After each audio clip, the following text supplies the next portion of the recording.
నమస్తే, నేను Priyanka. Welcome to S4 news. ముందుగా హెడ్లైన్స్.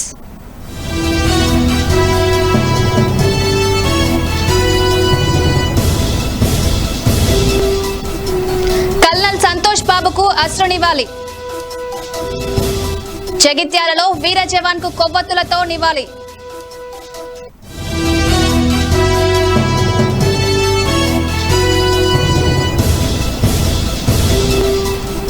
కల్నల్ సంతోష్ కుమార్ కు ఘన నివాళులు.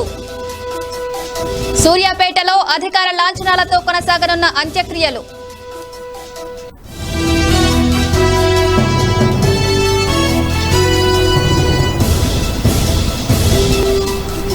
సరిహద్దులు దాటుతోన్న తెలంగాణ మద్యం. చెక్ పోస్టులలో మరింత నిఘా పెంచిన అధికారులు.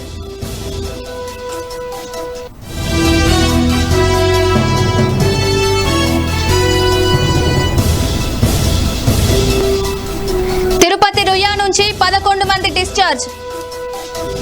కరోనా బాధితులకు 2000 నగదు పంపిణీ.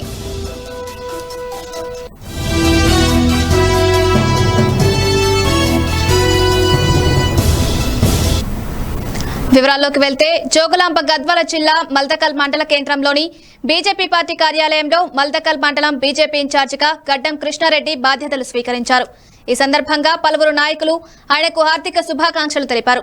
అనంతరం ఏర్పాటు చేసిన మీడియా సమావేశంలో గద్వాల్ మాజీ చైర్మన్ గడ్డం కృష్ణారెడ్డి మాట్లాడుతూ, కేంద్ర ప్రభుత్వం గత 6 ఏళ్లుగా అమలు చేసిన సంక్షేమ పథకాలను ప్రజల్లోకి తీసుకువెళ్లేందుకు కృషి చేస్తామన్నారు.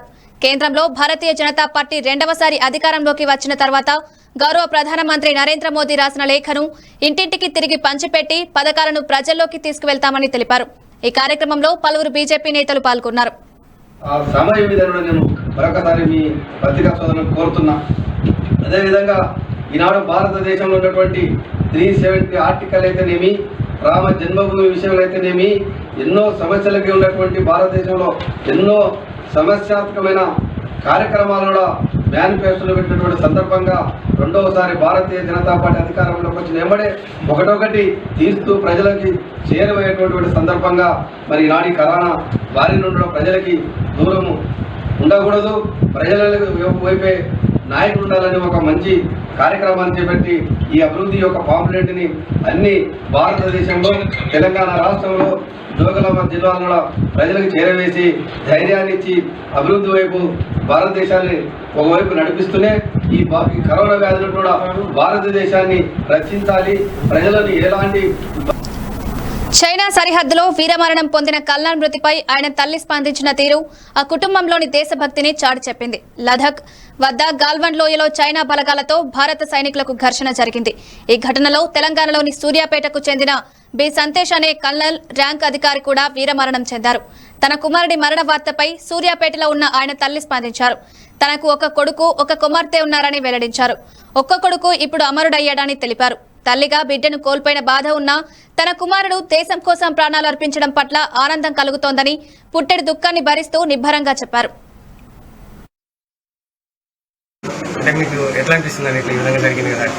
ఒకవైపు బాధగా ఉంది, ఒకవైపు సంతోషం. దేశం కోసం నా కొడుకు ఇచ్చిన, కానీ తల్లిగా బాధపడుతుంది. ఒక్కడే బాబు నాకు. ఏం పేరండి మీ పేరేం పేరు? నా పేరు మంజుల. ఒకటే బాబా? మీకు ఎప్పుడు సమాచారం ఇచ్చారండి? ఎట్లా? మా కోడలికి నైట్ తెలుసంట, నాకు మాత్రం మధ్యాహ్నం చెప్పింది. నేను తట్టుకోలేనని చెప్పేసి మధ్యాహ్నం 2 గంటలకు నాకు చెప్పింది.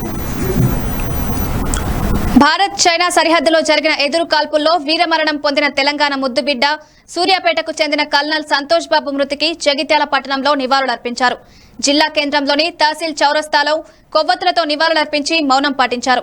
ఈ సందర్భంగా పలువురు మాట్లాడుతూ, దేశ రక్షణే ధ్యేయంగా సరిహద్దులో ప్రాణాలకు తెగించి పోరాడుతున్న వీర సైనికులకు భారతదేశం అండగా ఉండాలన్నారు. చైనా సైనికుల కాల్పుల్లో వీరమరణం పొందిన కర్నూల్ సంతోష్ బాబు మృతి దేశానికి తీరని లోటని వారు పేర్కొన్నారు.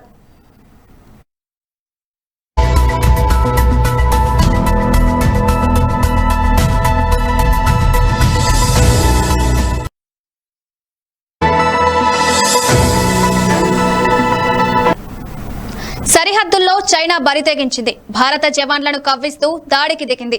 లడాఖ్లోని సరిహద్దుల వద్ద భారత్ చైనా మధ్య చోటు చేసుకున్న ఘర్షణల్లో 20 మంది భారత సైనికులు వీరమరణం పొందారు. భారత జవాన్లపై రాళ్లు విసిరి రాడ్లతో చైనా సైనికులు దాడికి దిగిన ఘటనలో మరికొంతమంది భారత జవాన్లు గాయాల పాలై ఆసుపత్రుల్లో చికిత్స పొందుతున్నారు. వారిలో 4 పరిస్థితి విషమంగా ఉందని భారత ఆర్మీ వర్గాలు తెలిపాయి.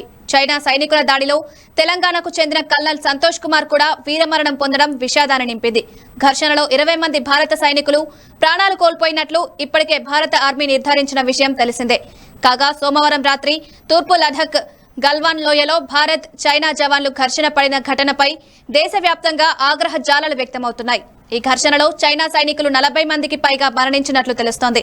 చైనా మాత్రం వార్తలు గోప్యంగా ఉంచుతోంది.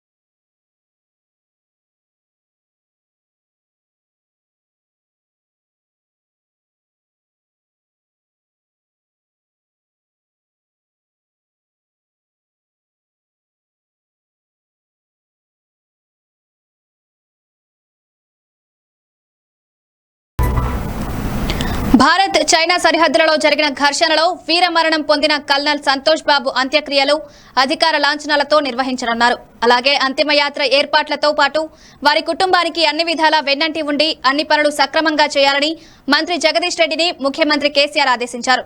దీంతో జగదీష్ రెడ్డి గత రాత్రి నుంచి హైదరాబాద్ లో ఉంటున్న సంతోష్ తల్లిదండ్రులను పరామర్శించారు. తమ స్వగ్రామమైన సూర్యాపేట జిల్లా కాసరాబాద్లోని స్వంత భూమిలో సంతోష్ అంత్యక్రియలు నిర్వహిస్తామని కుటుంబ సభ్యులు చెప్పారు. దీంతో మంత్రి అక్కడికి చేరుకుని ఏర్పాట్లు చేస్తున్నారు. ఇక ఢిల్లీలో ఉంటున్న సంతోష్ భార్య పిల్లలు నేటి ఉదయం విమానంలో హైదరాబాద్ కు చేరుకున్నారు. విమానాశ్రయంలో సైబరాబాద్ పోలీస్ కమిషనర్ సజ్జనార్ స్వయంగా వారిని రిసీవ్ చేసుకున్నారు. రాష్ట్ర ప్రభుత్వం ఏర్పాటు చేసిన ప్రత్యేక కాన్వాయ్ లో వారిని సూర్యాపేటకు తరలించారు. కాగా సంతోష్ భౌతిక కాయం కాశ్మీర్ నుంచి హైదరాబాద్ కు ప్రత్యేక విమానంలో ఆర్మీ నేటి సాయంత్రం తీసుకురానుంది. అక్కడి నుంచి అధికార లాంఛనాలతో ఆర్మీ అధికారులు కాసరాబాద్ కు తరలించనున్నారు. అంత్యక్రియలు జరిగే గ్రామంలో ప్రత్యేక ఏర్పాట్లు చేస్తున్నారు. కరోనా నేపథ్యంలో అంత్యక్రియలకు వచ్చే వారిని థర్మల్ స్క్రీనింగ్ టెస్ట్ చేయనున్నారు. భౌతిక దూరం ఉండేలా గ్రామంలో బ్యారికేడ్స్ ను ఏర్పాటు చేశారు.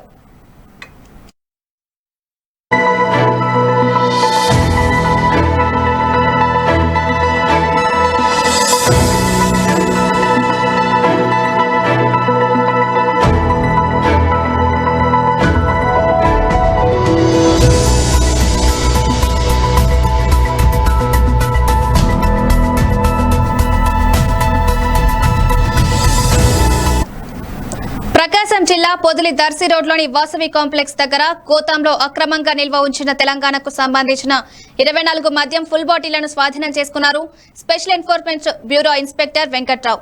అక్రమ మద్యంపై పోలీసులు దాడులు చేశారు. అక్రమంగా సంచిలో ఉంచిన 12 రాయల్ స్టాగ్, మరో 12 ఫుల్ మద్యం బాటిళ్లు పట్టుకున్నారు. ఒకరిని అదుపులోకి తీసుకుని కేసు నమోదు చేసుకుని దర్యాప్తు చేస్తున్నారు స్పెషల్ ఎన్ఫోర్స్మెంట్ అధికారులు.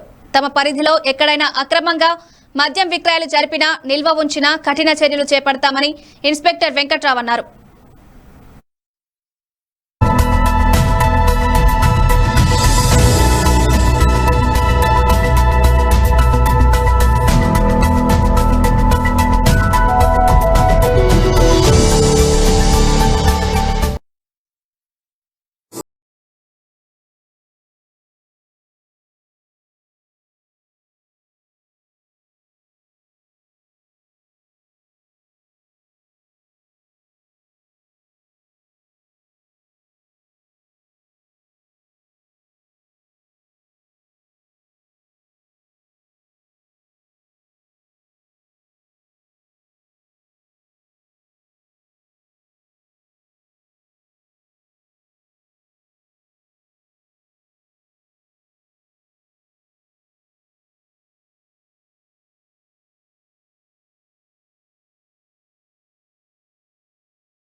ఆసుపత్రిలో కోవిడ్ బాధితులు కోలుకొని 11 మంది డిశ్చార్జ్ అయ్యారు. పుత్తూరు, కార్వేటి నగరం, నగరి, తిరుపతులకు చెందిన వారు డిశ్చార్జ్ అయ్యారు. వీరందరికీ ప్రభుత్వం తరపున 2,000 రూపాయల నగదుని అందజేసినట్లు Ruia superintendent doctor Bharati, nodal officer doctor Subbarao, doctor E B Devi, PRO Kiran వెల్లడించారు.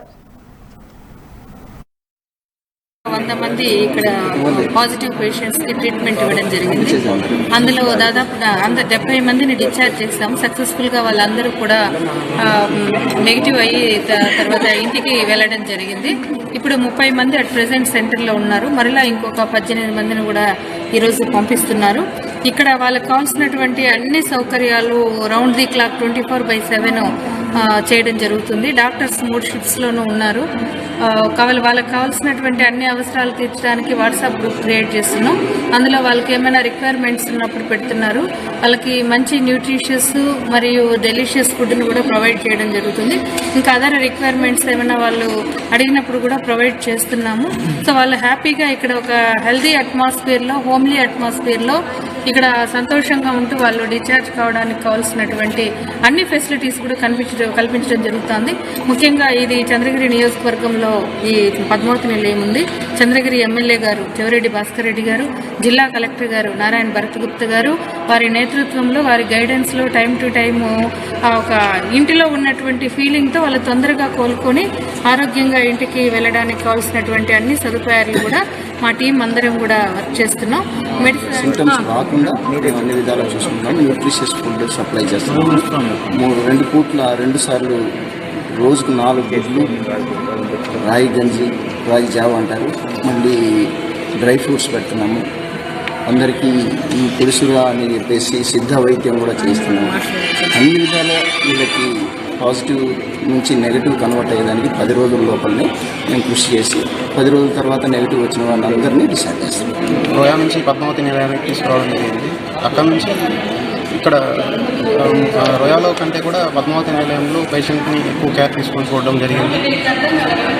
ఎవరైతే కరోనాలో అఫెక్ట్ అయినారో వాళ్ళకందరికీ మొత్తం 3 పూట్ల మంచి డైట్తో కూడుకున్న ఆహారం ఇవ్వడం, అలాగే లెమన్ టీ ప్లస్ ఈవినింగ్ రాగి జావా, తర్వాత డ్రై ఫ్రూట్స్ ప్యాకెట్స్, అలాగే నైట్ ఏదో ఒక ఫ్రూట్ ప్రతిరోజు ఇవ్వడం, రోజుకు 4 గుడ్లు, మంచి డైట్ ఇవ్వడం జరిగిందన్నమాట. ఏ సిచ్యువేషన్ అయినా గవర్నమెంట్ హ్యాండిల్ చేసే దాని విధానాన్ని బట్టి దాని రిజల్ట్స్ గవర్నమెంట్ని అఫెక్ట్ చేసేది ఉంటాయి.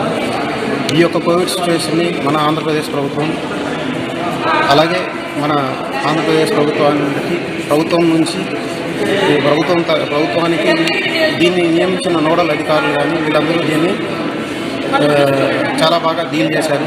డీల్ చేయడమే కాకుండా ఎవరైతే అధికారులు ఈ యొక్క కరోనాని హ్యాండిల్ చేశారో ఈ సిచ్యువేషన్ని గవర్నమెంట్ కూడా హెల్ప్ చేయడం జరిగింది.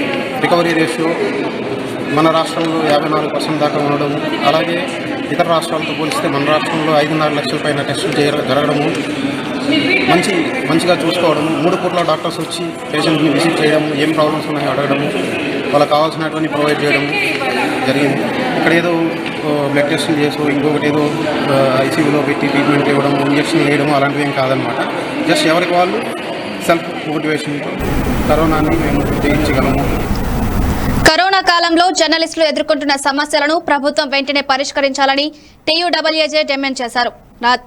రంగారెడ్డి జిల్లా షాద్నగర్ మున్సిపాలిటీలో టీయూడబ్ల్యూజే జిల్లా కమిటీ ఆధ్వర్యంలో జర్నలిస్టుల సమస్యలపై సమావేశం ఏర్పాటు చేశారు. కరోనా బారిన పడి మృతి చెందిన రిపోర్టర్ మనోజ్ కుమార్ ఆత్మకు శాంతి చేకూరాలంటూ 2 నిమిషాల పాటు మౌనం పాటించారు. జిల్లా ఎలక్ట్రానిక్ మీడియా అధ్యక్షులు శ్రీశైలం మాట్లాడుతూ ప్రభుత్వం జర్నలిస్టుల సమస్యలపై దృష్టి సారించాలని, జర్నలిస్టులకు జీవిత బీమా కల్పించాలని కోరారు. జర్నలిస్టులకు ప్రభుత్వం నుండి ఎలాంటి సహాయ సహకారాలు అందడం లేదని ఆవేదన వ్యక్తం చేశారు.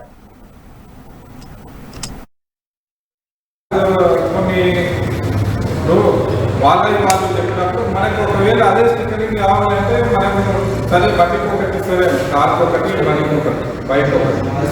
అయితే దానికి మళ్ళీ ఒకసారి మేము మళ్ళీ బాధ్యతలతో మాట్లాడి అది ఒకవేళ పాజిటివ్ అవుతుందని అది చెప్పింది. అది లేని ఈ టైంలో మనకు ఎట్లా మన ప్రెసర్లో లేదంటే మన స్టిక్కర్ పెట్టుకుంటాం కాబట్టి అక్కడ వాళ్ళకు ముందు ట్రాఫిక్ పోలీసు వాళ్ళు ఇప్పుడు చౌరస్తగా ఉన్నారు.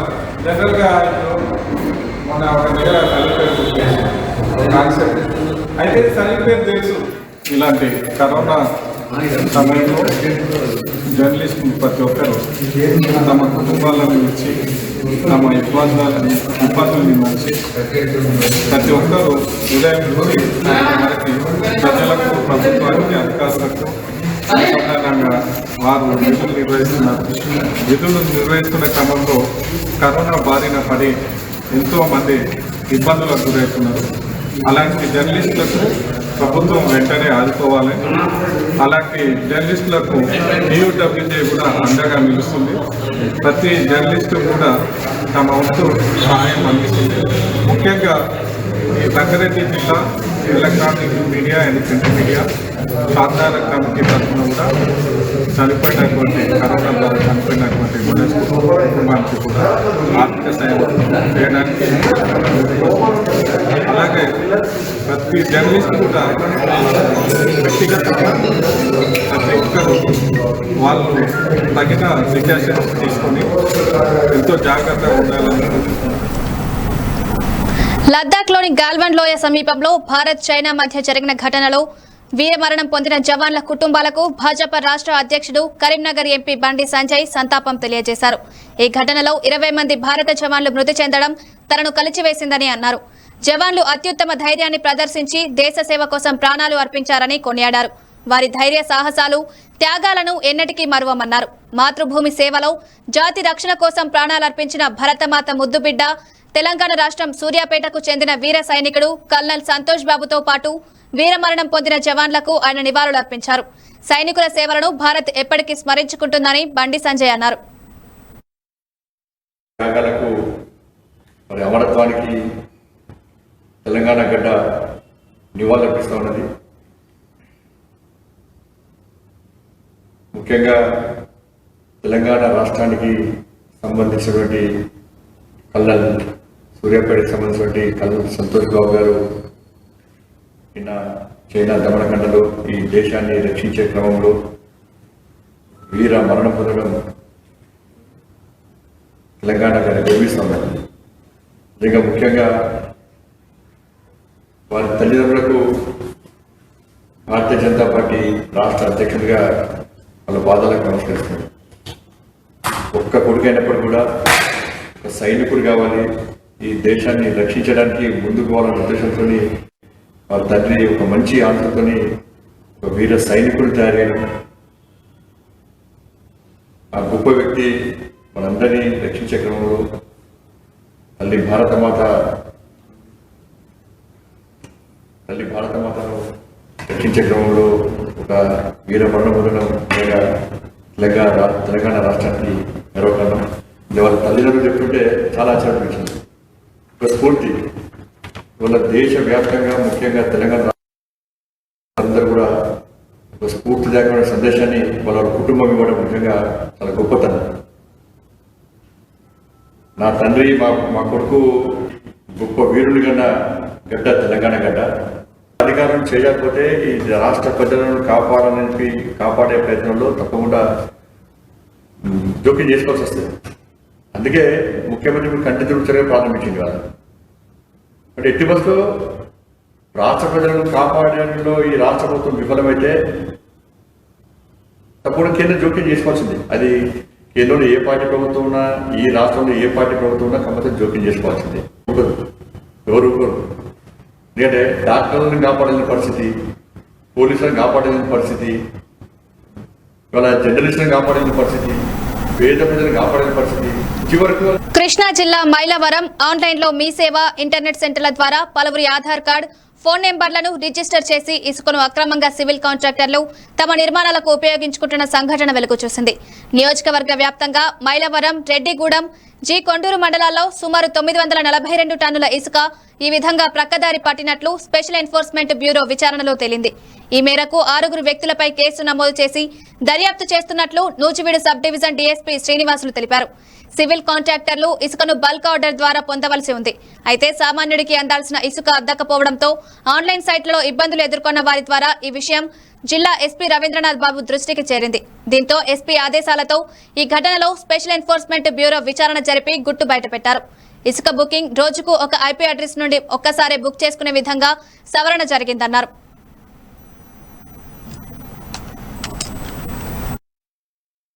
ఎక్కువగా వారికి తెలిసినటువంటి వ్యక్తుల యొక్క ఆధార్ కార్డులు, ఫోన్ నంబర్లు ఉపయోగించి ఎక్కువ మొత్తంలో ఇసుకను బుక్ చేయడం వెలుగులోకి వచ్చింది. అందులో భాగంగా ఈరోజు ఎవరైతే ఎక్కువ మొత్తంలో ఇసుకను ఇంటర్నెట్లలో ఇతరుల యొక్క ఆధార్ కార్డులు, ఫోన్ నంబర్లు ఉపయోగించి బుక్ చేసుకొని తమ సివిల్ కాంట్రాక్ట్ పనులు పూర్తి చేయడానికి వాడుతున్నారో వారిపైన ప్రభుత్వం యొక్క ఉత్తర్వుల మేరకు క్రిమినల్ కేసులు నమోదు చేయడం జరిగింది. చీటింగ్ కింద గ్రామస్తుల యొక్క ఆధార్ కార్డులను ఉపయోగించి వారు బుక్ చేసినట్లుగా ఇంటర్నెట్ సెంటర్లలో బుక్ చేయించి వీరి యొక్క సివిల్ కాంట్రాక్ట్ పనులకు ఉపయోగించి వారి పనులను పూర్తి చేసి లబ్ధి చెందినారు. కాబట్టి వారిని చట్టరీత్యా చర్య తీసుకోవడంలో భాగంగా 6 కేసులు. హెడ్లైన్స్ మరోసారి.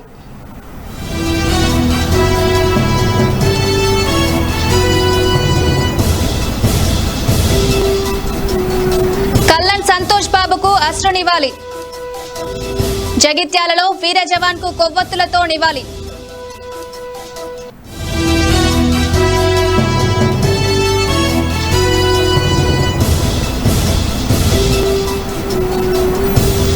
కల్లన్ సంతోష్ కుమార్ కు ఘన నివాళులు.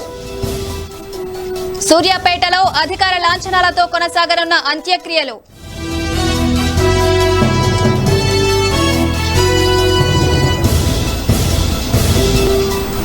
సరిహద్దులు దాటుతోన్న తెలంగాణ మద్యం. చెక్పోస్టులలో మరింత నిఘా పెంచిన అధికారులు.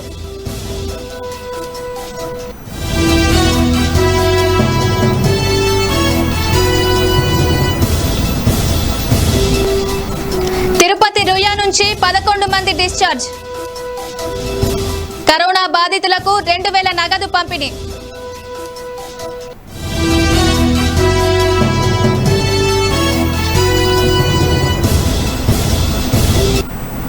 ఇవే బులెటిన్ అప్డేట్స్. మరిన్ని అప్డేట్స్ కోసం చూస్తూనే ఉండండి S4 న్యూస్.